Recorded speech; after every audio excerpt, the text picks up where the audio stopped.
안녕하세요. 존버스톤TV의 존버스톤입니다.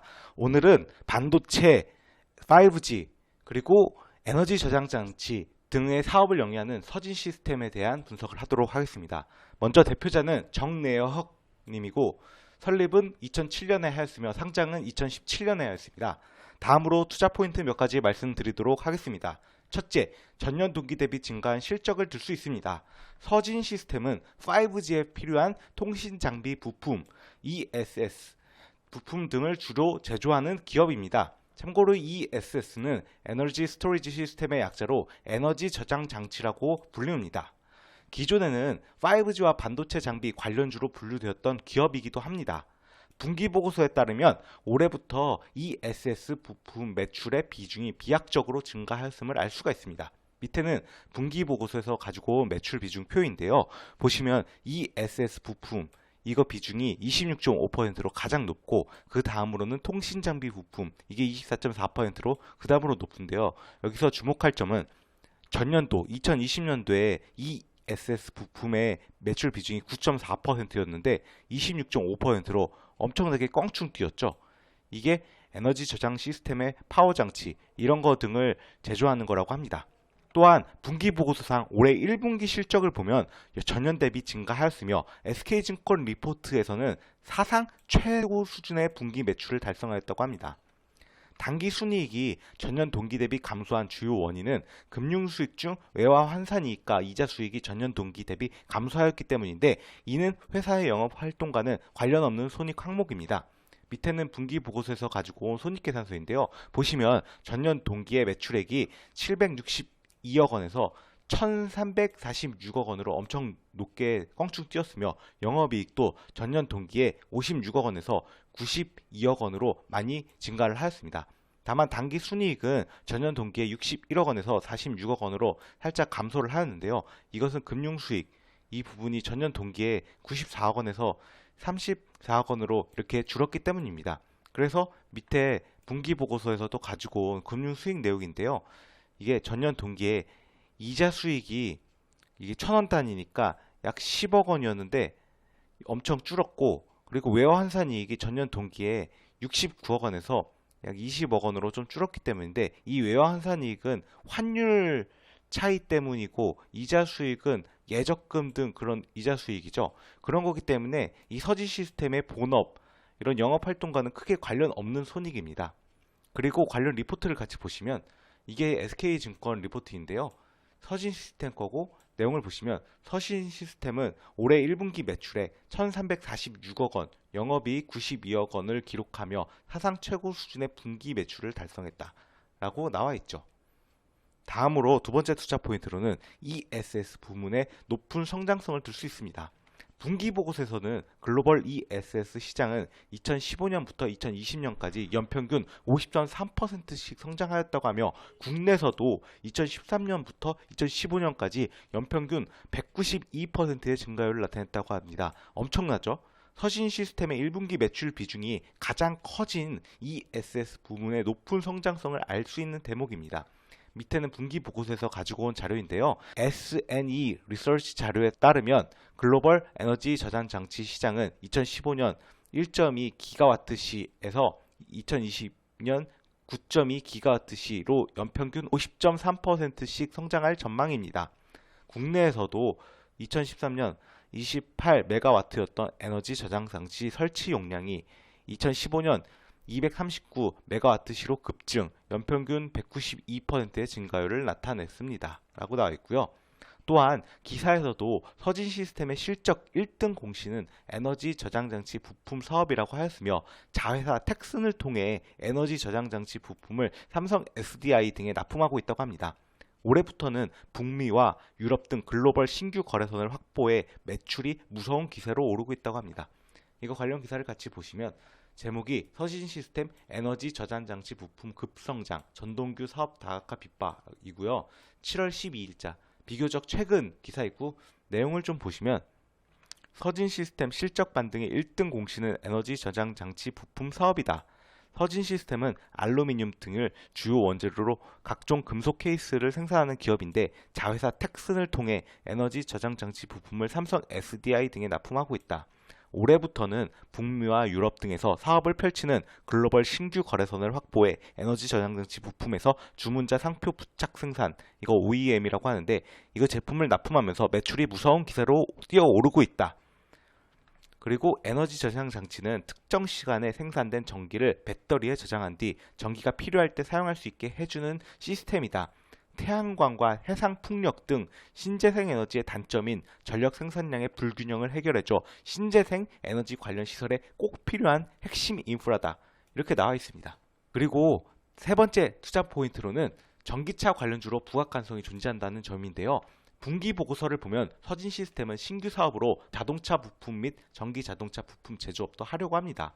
5G 및 반도체 관련주뿐만 아니라 추후 전기차 관련주로도 부각 가능성이 존재한다고 생각을 합니다.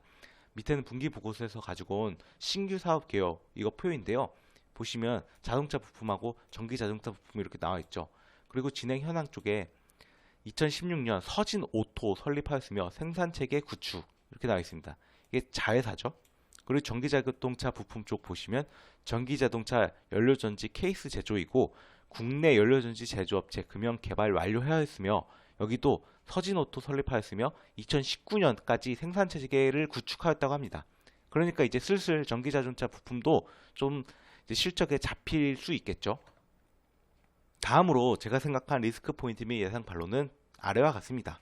첫째, 전환사채 잔액이 존재하는데 이에 대해서는 어떻게 생각하나? 이에 대한 저의 답변으로는 서진 시스템은 시장에 쏟아질 오버행 리스크가 존재한다고 저는 생각을 합니다. 상장 주식수 대비 전환 가능 주식수의 비율이 약 30%에 육박하기 때문입니다. 다만 7회 및 8회차 전환사채는 아직 전환 청구 기간이 미도래하였으며 전환 가액도 47,000원으로 높음으로 당장 전환하기는 어렵습니다. 기사에서는 서진 시스템이 발행한 전환사채가 주가 하락에 따른 리픽싱 조항이 없기 때문에 크레센도 PE가 서진 시스템의 베트남 사업 성공 가능성을 높게 보고 있다고 하였습니다.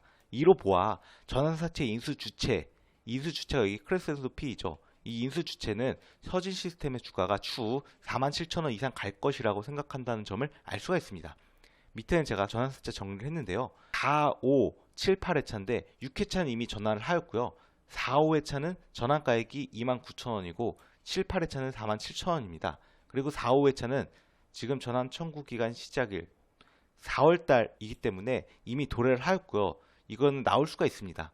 그리고 7, 8회차는 2022년에 나올 수가 있기 때문에 아직 못 나오고 심지어 47,000원이기 때문에 현재 주가보다 전환가액이 높기 때문에 못 나옵니다. 다만 전환 가능 주식 수익의 합계가 보시면 500만 주가 넘는데 이게 현재 상장 주식수 대비 28.97%로 굉장히 높은 비중입니다. 그렇기 때문에 이게 시장에 물량이 쏟아지면은 아무래도 이게 단기적으로는 주가가 좀 하락할 수 있는 그런 오버행 리스크는 좀 존재합니다. 그리고 이거 관련 기사를 보시면 제목이 크레센도 PE 서진 시스템 CB 베팅 인수자금 400억 차입. 이게 CB가 컨버터블 본드로 전환사채를 의미합니다. 4월 13일자 기사이고요. 내용을 좀 보시면 서진 시스템은 베트남 사업 확장과 인수합병 등 투자를 늘리면서 CB를 잇따라 발행해 왔다. 이번 CB 발행도 베트남 공장 시설 확충과 현지 공장 원자재 구입 대금 등으로 사용하기 위한 자금이라고 공시를 통해 밝혔다. 서진 시스템이 발행한 CB는 전환가가 당시 주가보다 높고 단순 주가 하락에 따른 전환가 재조정, 이게 리픽싱이라고 하는데요. 이 조항이 없어서 주가가 올라야 차익 실현이 가능한 조건이다. CB 금리는 2.5% 수준이다. IB 업계 관계자는 크레센도 PE가 주가가 오르지 않으면 차익을 실현하기 어려운 조건의 CB 투자를 늘리는 것은 서진 시스템의 베트남 사업 성공 가능성을 높게 보고 베팅하는 것이라고 이렇게 평가를 했다라고 나와 있습니다. 그리고 두 번째 리스크 포인트 같은 경우에는 서진 시스템의 부채 비율이 점점 높아지는데 이에 대해서는 어떻게 생각하나? 이에 대한 저의 답변으로는 부채 비율이 높아진 주요 원인은 신사업 등을 추진하기 위한 투자 때문입니다. 서진 시스템의 실적이 잘 나오고 있기 때문에 당장의 높은 부채 비율은 크게 문제될 것이라고 생각하지 않습니다. 밑에는 네이버 금융에서 가지고 온 자료인데요. 보시면 이게 연도 기준으로 보면은 부채 비율이 계속 높아지고 있고 또한 분기별로 봐도 계속 이게 2020년 3월에는 124.27%였는데 2021년 3월에는 지속적으로 높아져서 200%가 넘죠. 201% 정도 됩니다. 다만 2021년도 실적 추정치인데요. 이게 매출액이 무려 7천억이 넘고 영업이익도 754억, 당기순이익도 675억으로 엄청나게 높게 좀 추정을 해왔습니다. 그리고 실제로 사업 등 하는 것도 되게 성장성이 있기 때문에 충분히 이렇게 나올 수도 있다고 생각을 하고요. 실적이 잘 나오면 그거를 바탕으로 부채를 이제 갚아 나갈 수 있기 때문에 당장에 이렇게 높은 부채 비율은 크게 문제될 것은 없다라고 생각을 합니다. 다음으로 차트를 같이 보시겠습니다. 서진 시스템의 일봉 차트인데요. 보시면 이때 2020년 9월 7일 최고점이 57,500원 이때 찍고 계속 어떻게 보면 크게 왔다 갔다 하면서 이렇게 박스를 그려 나가고 있는데, 저는 이제 서지 시스템이 ESS 부문의 실적도 개선이 되고 나중에 전기차 부분도 부각이 될 수도 있으며 반도체 관련 5G 관련 실적도 꾸준히 나오는 그런 기업이기 때문에 결국 부각을 받게 되면은 이렇게 올라갈 수 있다. 최소한 47,000원 이상은 당연히 올라갈 수 있다라고 생각을 하고 있습니다. 이상으로 앞서 언급드린 투자 포인트를 요약하자면 다음과 같습니다. 첫째, 전년 동기 대비 증가한 실적. 둘째, ESS 부문의 높은 성장성. 셋째, 전기차 관련주로 부각 가능성 존재입니다. 이상으로 서진 시스템에 대한 기업 분석 영상을 마치도록 하겠습니다. 시청해주셔서 감사합니다. 여러분의 구독과 좋아요는 영상 제작에 큰 힘이 됩니다.